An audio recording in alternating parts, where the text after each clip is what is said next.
Esta es la mañana en el continente americano. Cuando atardece en Europa y cae la noche en Asia. Así despierta el continente americano y transcurre el día y la noche en el resto del mundo.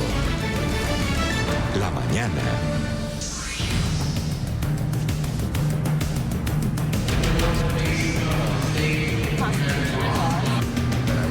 Bueno, ya esta mujer embarazada se le presentó una situación particular, contracciones en plena ceremonia para recibir la ciudadanía estadounidense, había comenzado a sentirlas justo cuando se dirigía al centro de convenciones en Los Ángeles, al que habían llegado otros 3.200 migrantes para cumplir con este proceso de naturalización.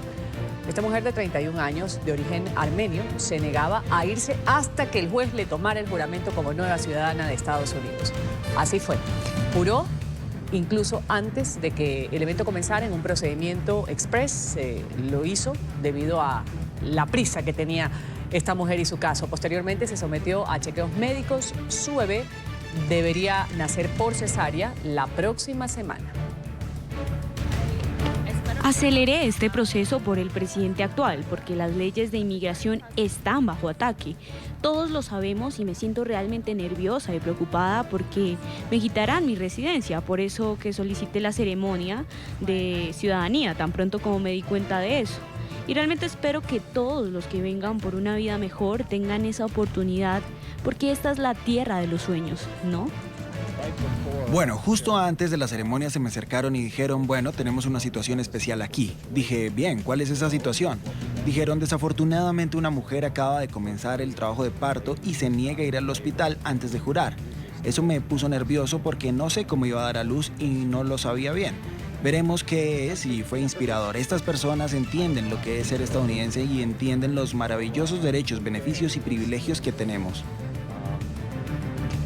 Un buen día en este 23 de agosto del 2019. Ruth del Salto los saluda en este viernes, dando la bienvenida al fin de semana ya cargados de información internacional que se desarrolla en esta hora y media en NTN 24. Bienvenidos. Juntos, Guatemala y Estados Unidos han trabajado para repatriar a indocumentados de forma segura y legalmente. Lo que ven detrás de mí son unos 120 guatemaltecos que han sido repatriados. Y estas fueron las declaraciones del director ejecutivo adjunto del Servicio de Migración y Control de Aduanas de Estados Unidos, Timothy Robbins, tras su llegada a Guatemala con 120 personas oriundas de este país que fueron deportadas por la Unión Americana. El funcionario aseguró que la administración de Trump está priorizando la detención y deportación de criminales condenados y de quienes representan una amenaza, dicho, para la seguridad nacional. En el grupo de indocumentados se encontraban también 76 unidades familiares que, según explicó, ya habían finalizado su proceso migratorio. De acuerdo con cifras del Instituto de Migración, en lo que va del año, 67.300 personas de Guatemala han sido deportadas, 35.600 por vía aérea desde los Estados Unidos. Estados Unidos continuará su política de deportaciones para frenar la migración irregular. Así lo confirmó el Timothy Robbins, director ejecutivo adjunto del Servicio de Inmigración y Control de Aduanas, o ICE en inglés. El funcionario llegó a Ciudad de Guatemala en un vuelo con 120 personas deportadas y aseguró que con la colaboración de ambos gobiernos han sido repatriados de manera digna, segura y legal. Creo que el mensaje es, lo que queremos que hagan es ponerse a salvo, no confíen en contrabandistas. Los contrabandistas les dicen que si traen a sus niños a Estados Unidos no serán deportados. Simplemente no es verdad. Estados Unidos busca frenar la migración desde el Triángulo Norte Centroamericano, integrado por Guatemala, El Salvador y Honduras, países donde la violencia y el narcotráfico impulsan la ola migratoria según las autoridades. En Ciudad de Guatemala nos acompaña a esta hora el padre Juan Luis Carvajal, director nacional de la Pastoral de Movilidad Humana en Guatemala. Ayudan justamente a estas personas en situación de migración, a refugiados y a las personas deportadas. Gracias por estar con nosotros aquí en la mañana y dedicar estos minutos. Muchas gracias, Ruth, muchas gracias y buenos días a todos los televidentes. Padre Juan Luis, quisiéramos saber la situación de los guatemaltecos. ¿Sigue siendo esto una prioridad de las personas que se ven amenazadas por violencia, por falta de trabajo? ¿Quieren llegar a Estados Unidos? ¿Todavía hay esa idea entre ceja y ceja? ¿O ahora con las políticas migratorias y con lo que se escucha en los medios de comunicación, pues la gente trata de evitar esto. El sueño persiste. Y ninguna justificación llamada protección o cuidado de coyotes, etcétera, ni siquiera ninguna campaña de miedo, de terror y de amenazas va a detener las migraciones cuando no se solucionan los problemas de raíz en esta parte del mundo, en Centroamérica.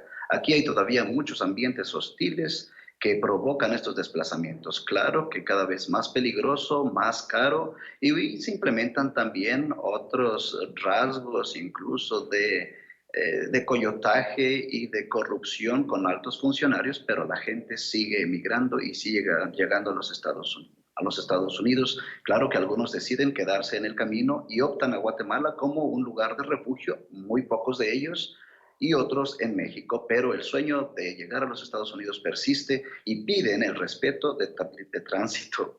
En estos días cubanos piden tránsito por México para llegar a los Estados Unidos. Entonces el sueño persiste.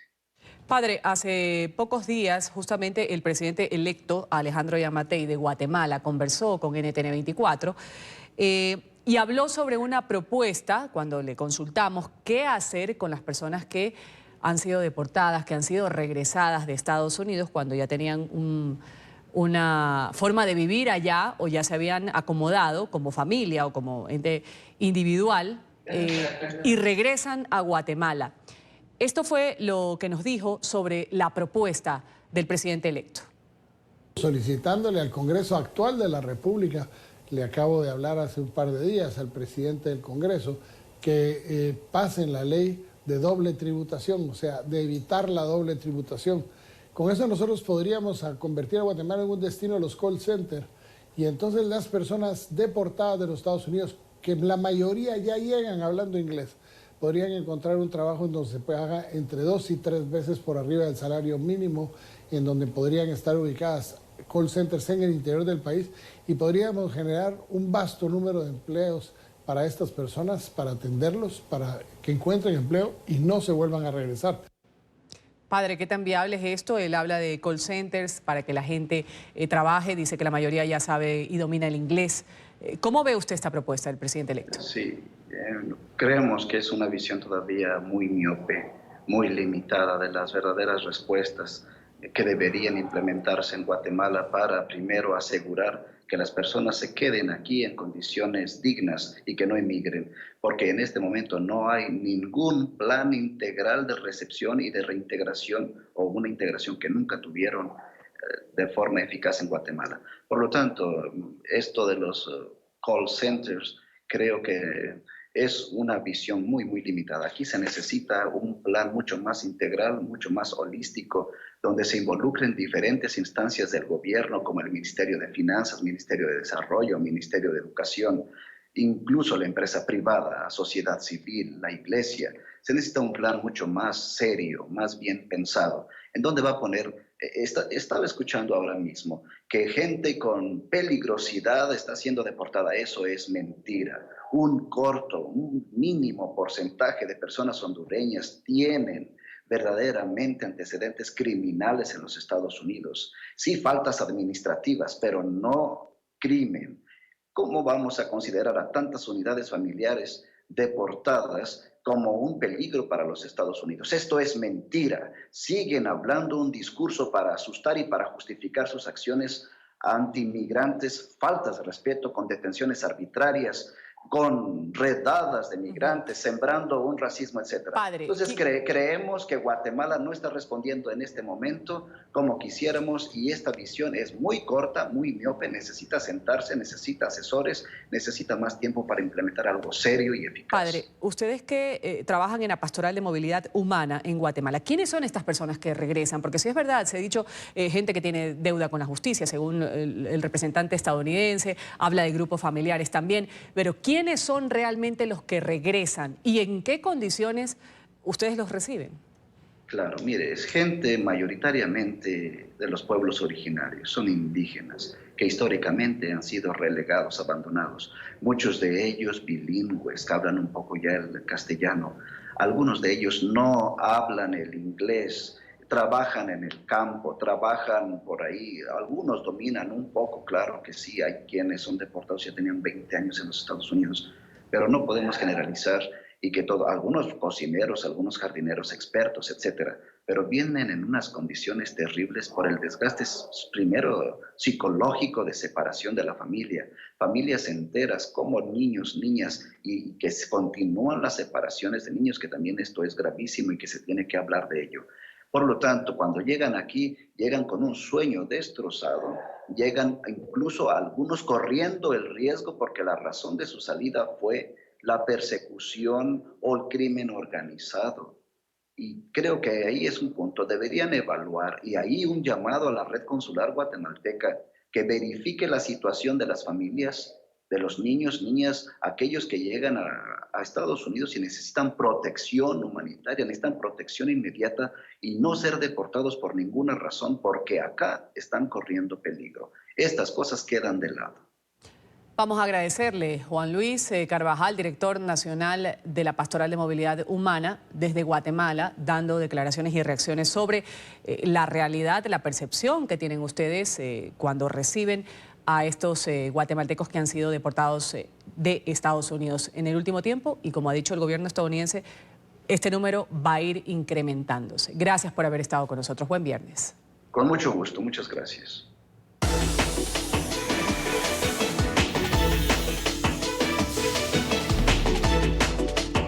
Y aquí hacemos un repaso por las noticias de la Unión Americana. Seguimos hablando de migración. Los jueces en este tema recibieron un correo electrónico del Departamento de Justicia con un enlace dirigido a un blog nacionalista blanco. Este enlace criticaba directamente a los jueces de migración con insultos raciales y étnicos. El reporte enseguida con Emiliana Molina. Emiliana, buen viernes.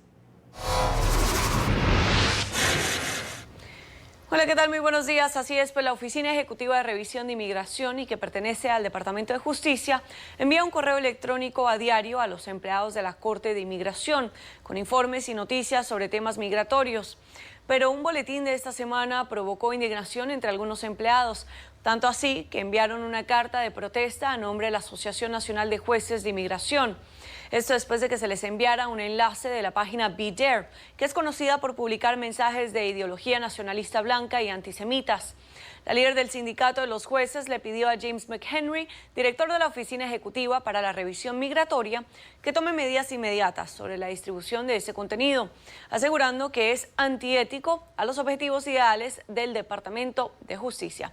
Y es que los comentarios en estas páginas estaban criticando directamente a los jueces de inmigración. Esta es toda la información que tenemos desde Washington. Emiliana Molina para NTN 24. Gracias, Emiliana. Vamos ahora a ver las reacciones que se dieron luego de conocerse que en Nueva York pues, hubo una alerta por un paquete sospechoso en el puente George Washington. Generó caos la noche de este jueves. Alejandro Rincón estuvo en el sitio de la noticia, que tuvo que ser cerrado por varias horas precisamente hasta detectar que todo se trataba de una falsa alarma. Sin embargo, nos reporta ahora Alejandro desde el lugar de la noticia. Alejandro, adelante.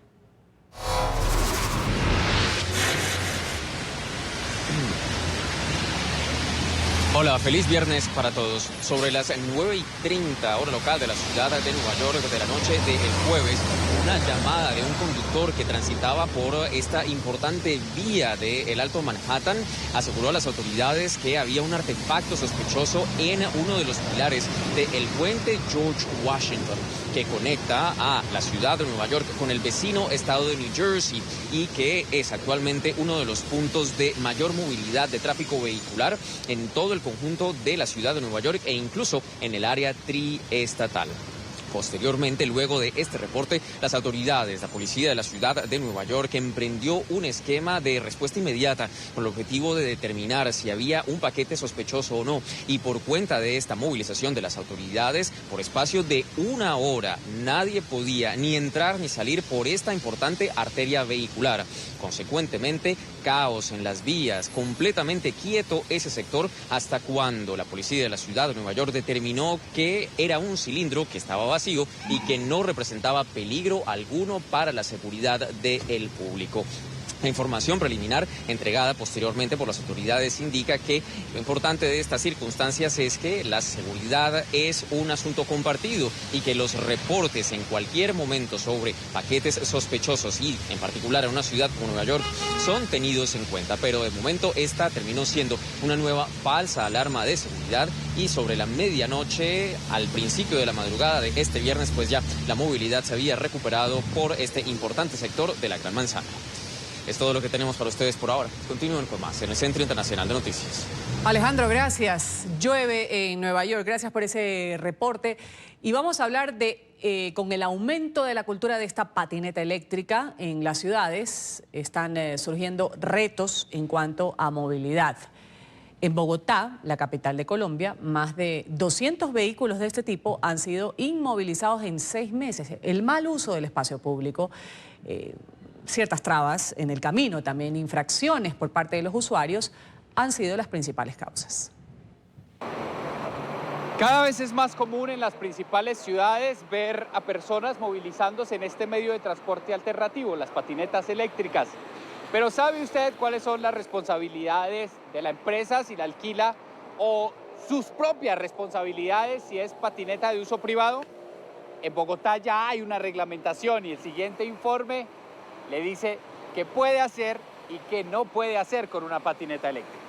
¿Conoce las reglas que hay para transitar en estos vehículos? Sí, máximo 20 kilómetros por hora, casco, protección, reflectivos.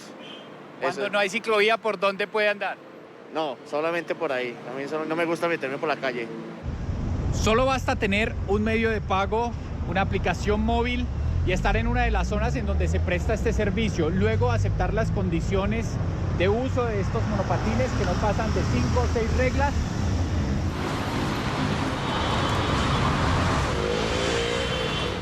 Están incluyendo esta serie de requisitos. Confirme, utilizar el monopatín solo en áreas permitidas, solo circular por ciclovía o en la extrema derecha de la calle. El uso de casco es fundamental. Mayores de edad.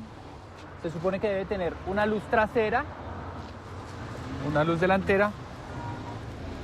Esto sirve como sistema de freno, pero también tiene otro sistema de freno en la mano. Acá tiene otro sistema de freno. Bueno, parece que la ciudad no está del todo pensada para estas patinetas. Aquí se queda atrapada la rueda.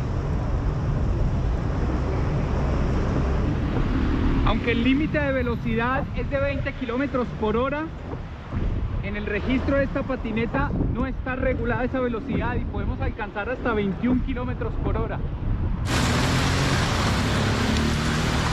Vi uno imprudentemente entre medio de los carros, que hoy sí es un problema porque puede incurrir en un accidente.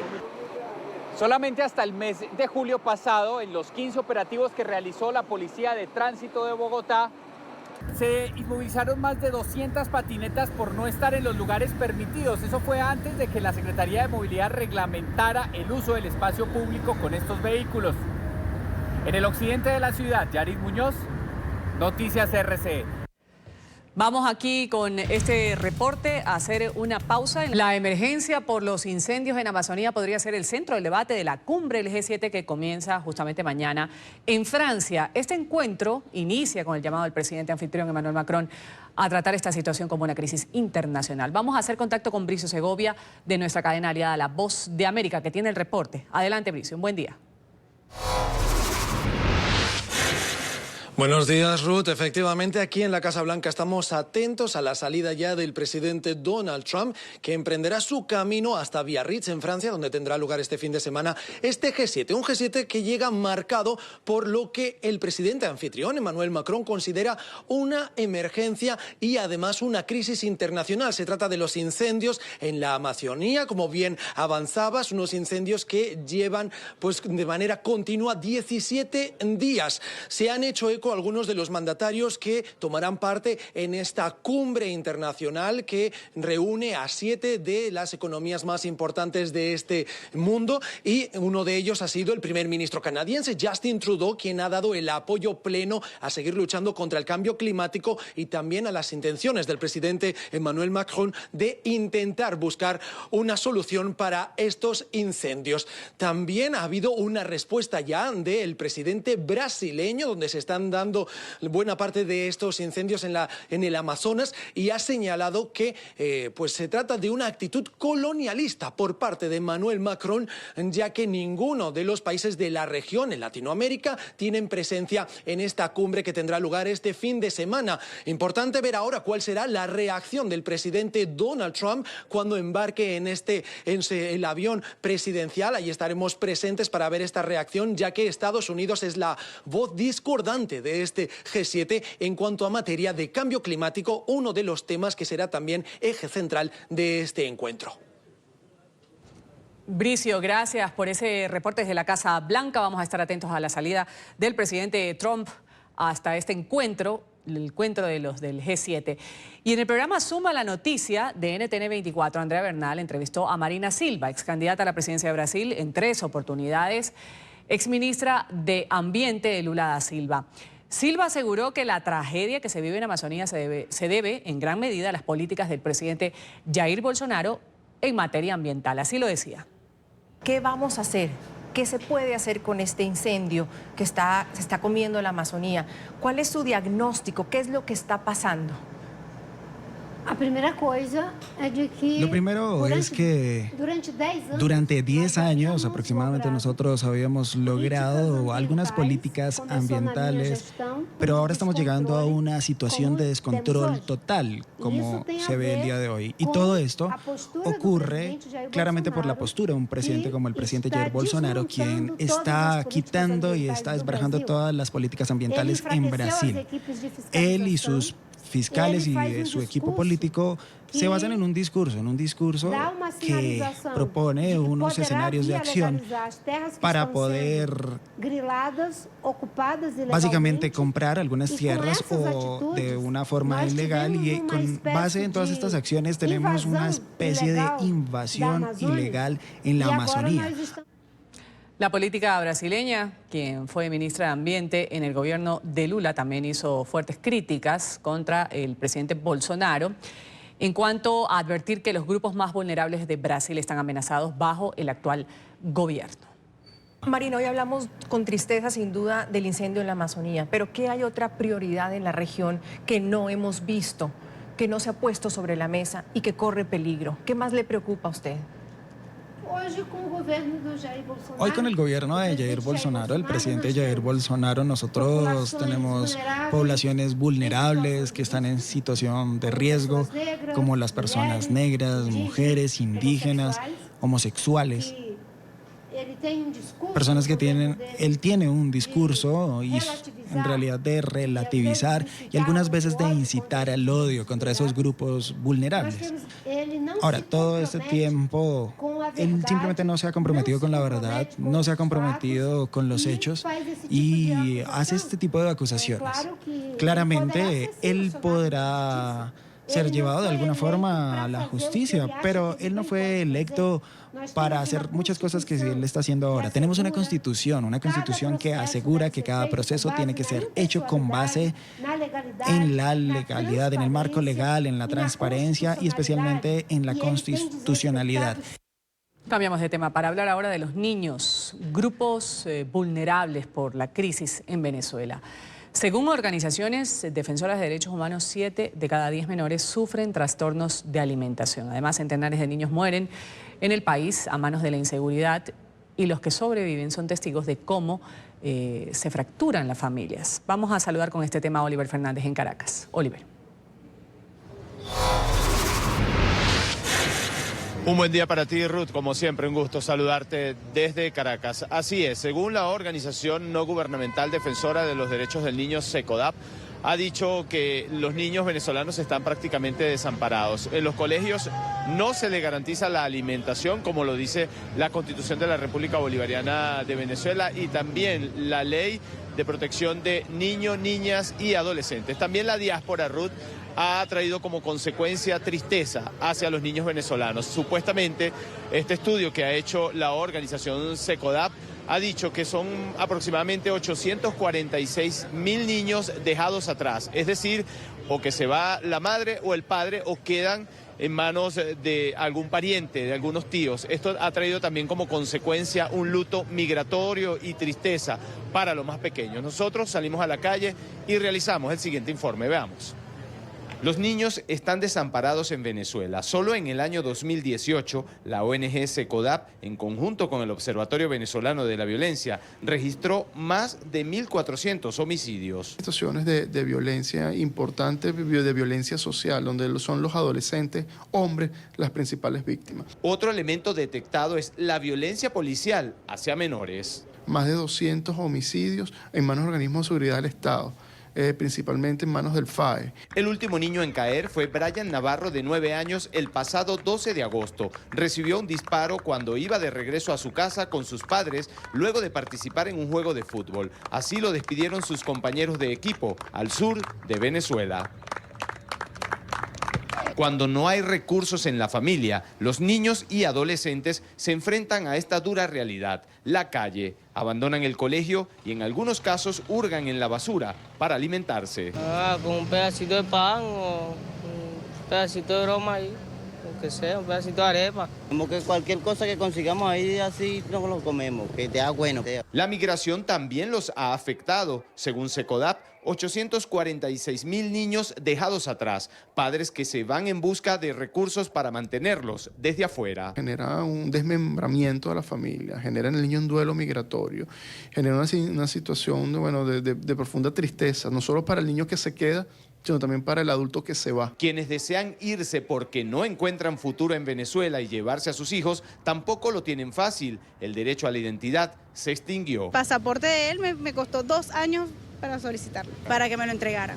Ahorita me están cobrando $850 para sacar el mío, que se me está por vencer. O sea, no tengo derecho a mi identidad. Los niños en Venezuela ya no juegan a ser doctor, bombero o abogado. Juegan a la crisis. Los juegos que teníamos nosotros ya no existen. Ya los niños juegan a bachaquerismo, juegan es que están vendiendo cosas. Rudy, hasta ahora nos encontramos en una de las estaciones del metro de la ciudad capital.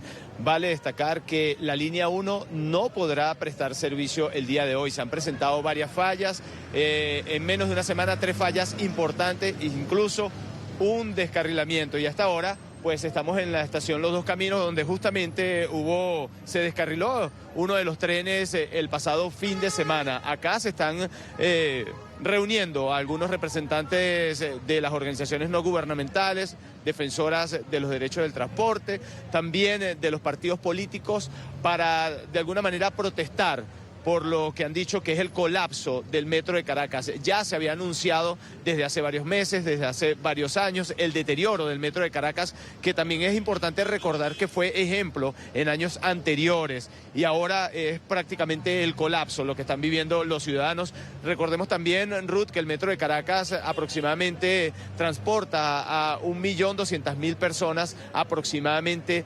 diariamente, y esto ha traído como consecuencia pues que el transporte terrestre colapse cuando el metro de Caracas se paraliza. Y nosotros, por supuesto, vamos a estar muy pendientes, vamos a ir a las estaciones del centro de la ciudad para llevarles toda la información del desarrollo de lo que se genere el día de hoy por esta paralización del metro de Caracas, que no se debe a un paro por los trabajadores, sino a fallas que se han presentado desde hace varios días acá en el metro de Caracas. Es la información que nosotros podemos aportar hasta ahora desde la capital venezolana. Volvemos contigo a la mañana de NTN 24. Gracias a Oliver por traernos, registrar esa realidad que tienen los niños, las familias en Venezuela. No nos cansaremos de decirlo y de registrarlo.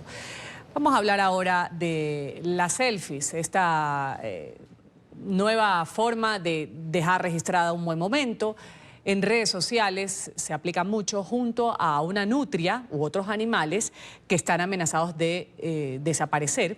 Esto puede parecer algo trivial, subir una foto con estas especies, pero los ecologistas están afirmando que esta práctica podría precisamente desembocar en la extinción de las mismas. Vamos a escuchar las explicaciones que nos dan.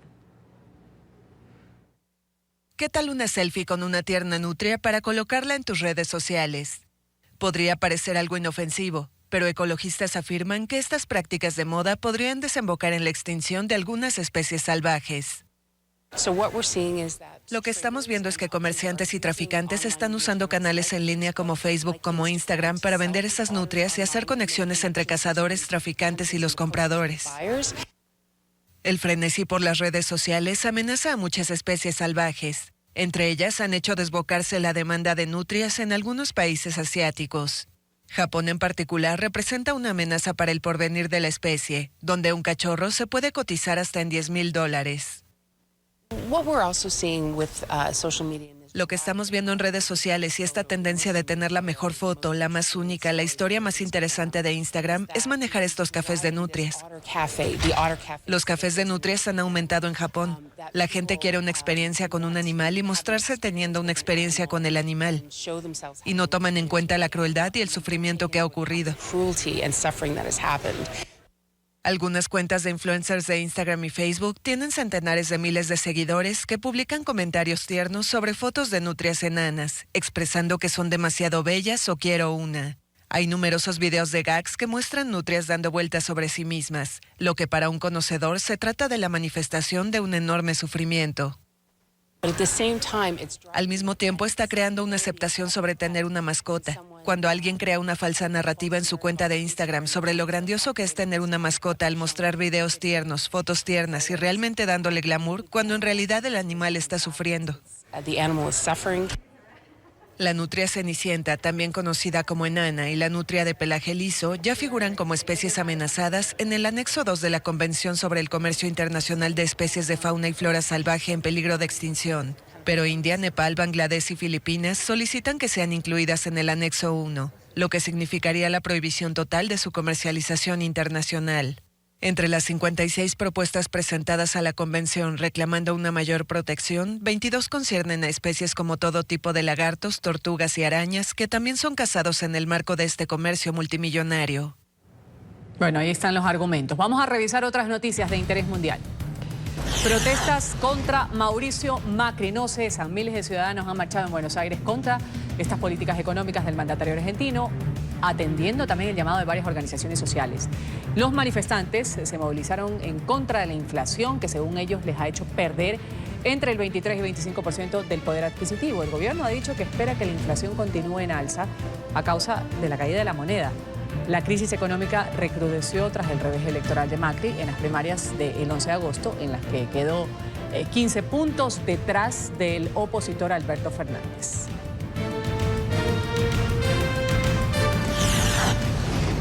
Un juez en Miami ha determinado que va a continuar el juicio contra el actor mexicano Pablo Lil, acusado de homicidio involuntario tras golpear a un hombre de 63 años quien murió días después. Durante la audiencia, la justicia rechazó el argumento de la defensa presentada justamente por los abogados del artista. Aseguró que hay suficientes pruebas para seguir la acusación. Entre ellas, la autopsia practicada a Juan Ricardo Hernández, que revela que el hombre murió por complicaciones de una herida contundente en la cabeza. Lil aseguró en declaraciones que quería proteger a su familia y que temía que Hernández portara un arma. Además, que solo le pegó una vez y no utilizó ningún elemento contundente. La próxima audiencia de este caso se ha programado para el 9 de septiembre.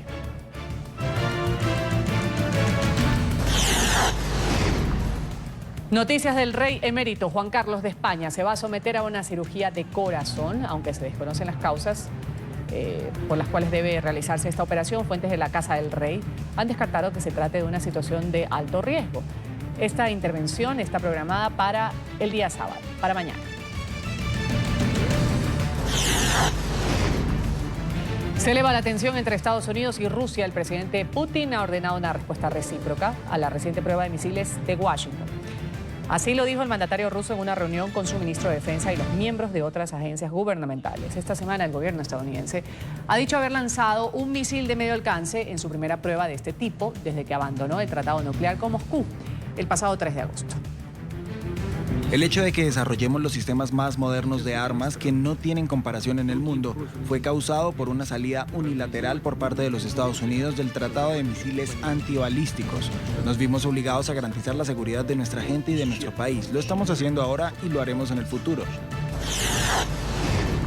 En Rusia ha sido liberado el líder opositor Alexei Navalny, tras pasar un mes tras las rejas. Este hombre, de 30 años de edad, había sido detenido por convocar a la ciudadanía a participar en las más recientes manifestaciones contra el gobierno de Putin. Navalny salió de prisión sonriente, lo veíamos con una mochila, con 2 fotografías, según 2 fotografías que ha publicado Twitter, dice que va a continuar con este tipo de acciones, según su portavoz.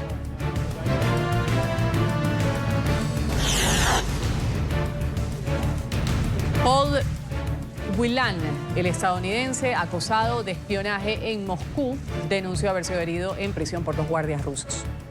Las autoridades locales quisieron mantenerle en silencio, según contó a la prensa durante una audiencia judicial. Una ambulancia llegó hasta el tribunal, que finalmente decidió prorrogar la orden de prisión preventiva hasta el 29 de octubre a petición de la Fiscalía.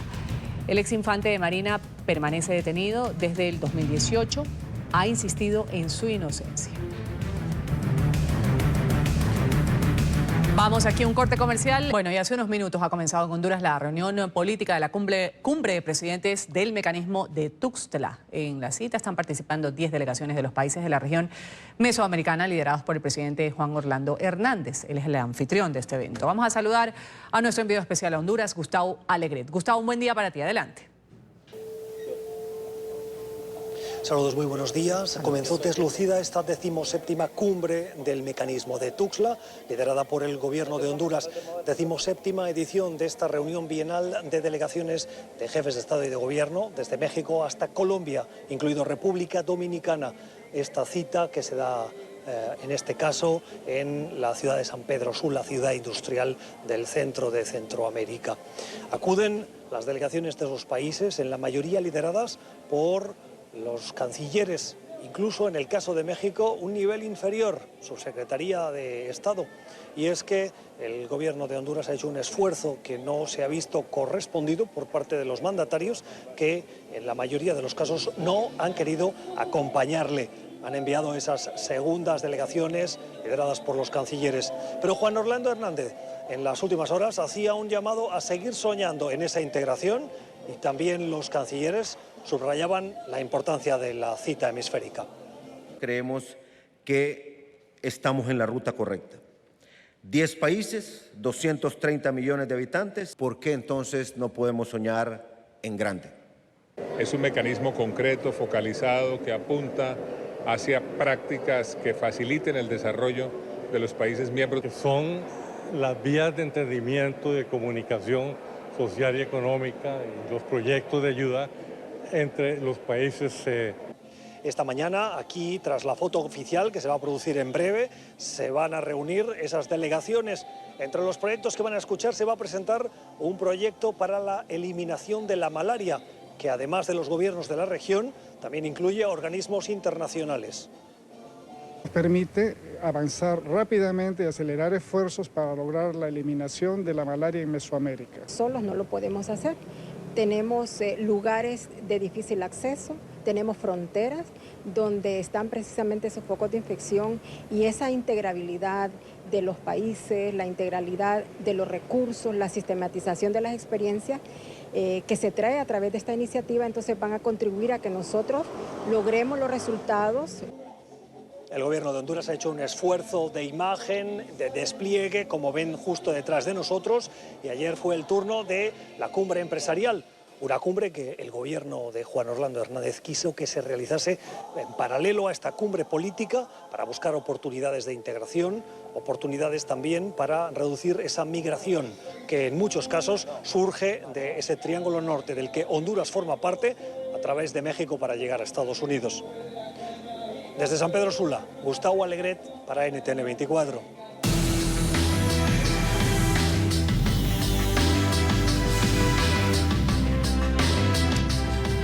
Hablamos de una alerta sanitaria que hay en España. Las autoridades han confirmado 175 casos de personas que han sido infectadas con una bacteria. Marcelo Moncayo tiene el desarrollo de esta información, que no solo se queda en España la preocupación, sino que además se ha hecho ya a nivel internacional. Marcelo, adelante.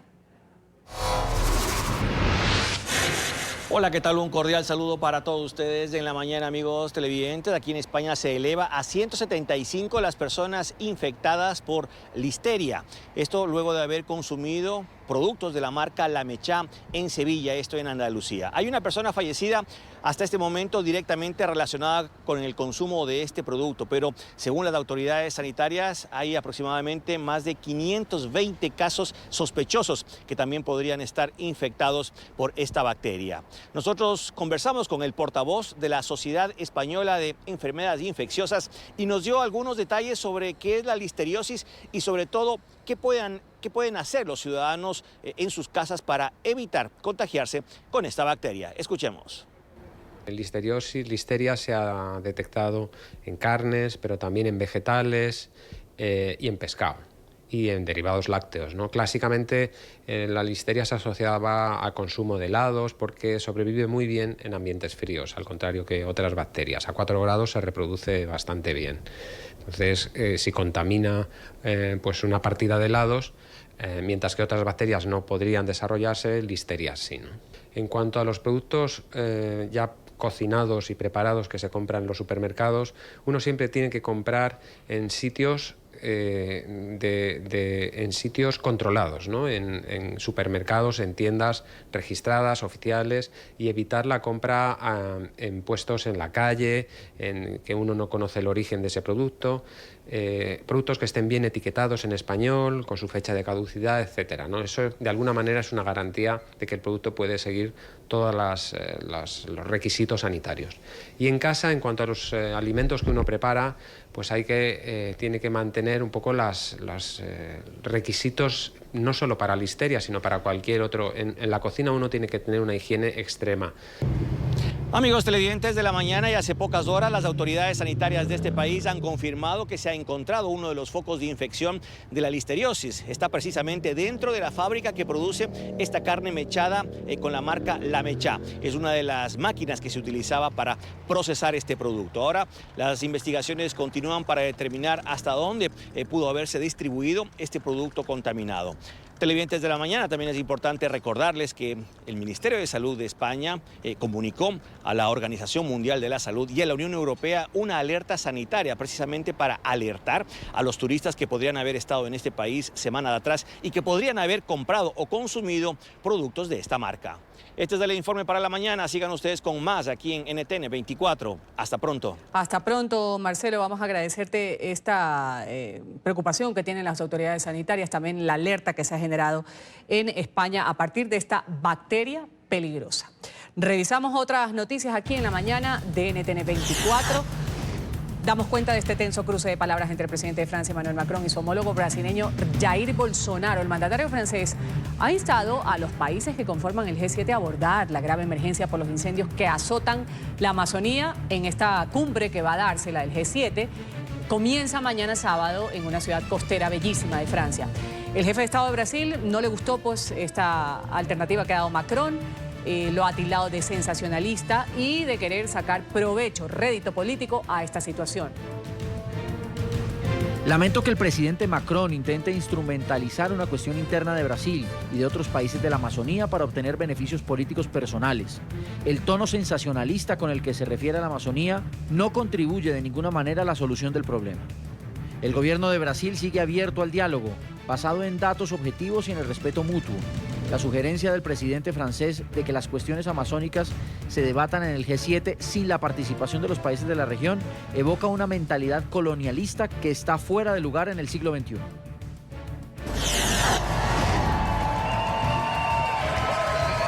Activistas se han congregado frente a la Embajada de Brasil en Londres para protestar contra el gobierno de Jair Bolsonaro. Los manifestantes denuncian lo que llaman inacción de las autoridades en Brasil ante la tragedia ambiental causada por estos incendios forestales en la Amazonía.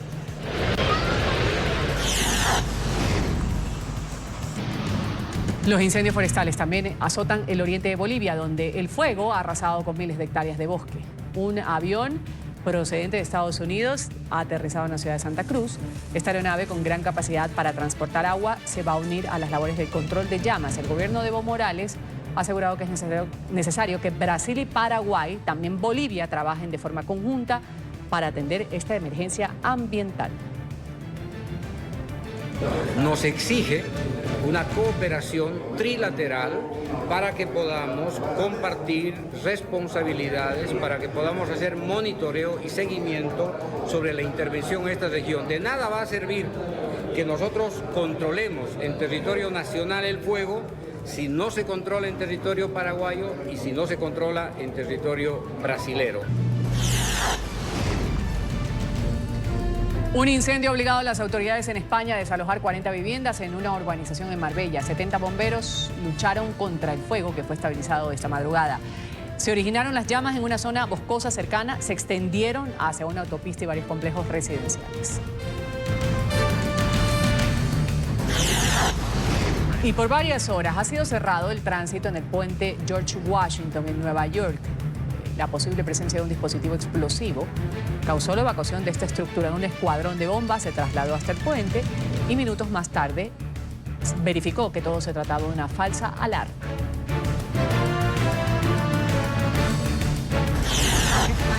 Un prazer. Muito obrigada. Un entendimiento, un respeto. Corea del Norte da espaldarazo al régimen de Venezuela. Representantes de Maduro han inaugurado la sede de la embajada venezolana en Pyongyang para, según el régimen, expandir los lazos, la cooperación entre ambos países. Aunque las relaciones entre Corea del Norte y Venezuela se intensificaron durante el gobierno del fallecido presidente Hugo Chávez, durante el régimen madurista se han fortalecido por los constantes enfrentamientos que mantienen con Estados Unidos. En noviembre, el presidente del Parlamento norcoreano visitó Venezuela para suscribir convenios para el establecimiento de consultas políticas y la suspensión de pasaportes y visas para así facilitar el ingreso de diplomáticos en sus respectivos países. 6 países de la Unión Europea han acordado acoger a los migrantes del buque humanitario Open Viking. El primer ministro de Malta anunció que Alemania, Francia, Irlanda, Luxemburgo, Portugal y Rumania van a recibir a los náufragos de la embarcación noruega procedentes de África. Llevaban 14 días esperando en alta mar ante la prohibición de Italia de desembarcar en sus puertos. Entre los migrantes hay 103 menores de edad.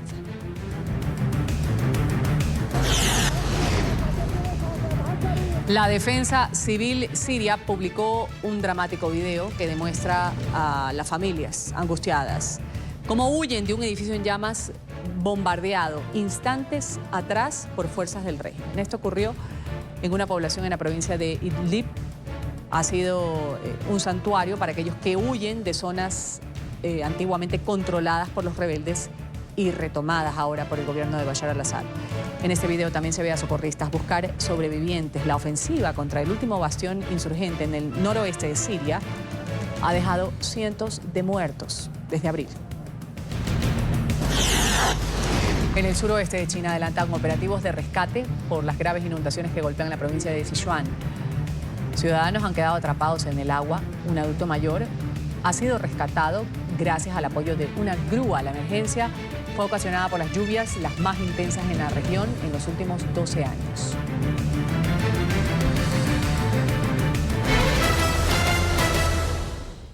Cuidar el medio ambiente y viajar gratis. Esta es la iniciativa que el Sistema Municipal de Buses de Guayaquil, en Ecuador, el núcleo comercial en el sureste de este país, promueve para que usuarios canjeen botellas de plástico reciclables por dinero para los pasajes en el servicio de transporte público. 15 envases pueden ser intercambiados por un boleto.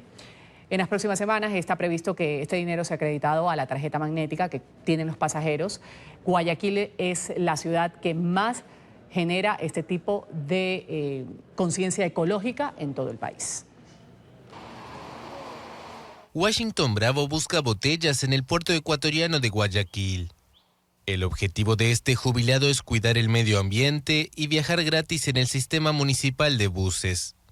Una vez que su bolsa de tela queda llena, canjea las botellas de plástico reciclable por monedas, con las que puede comprar sus pasajes.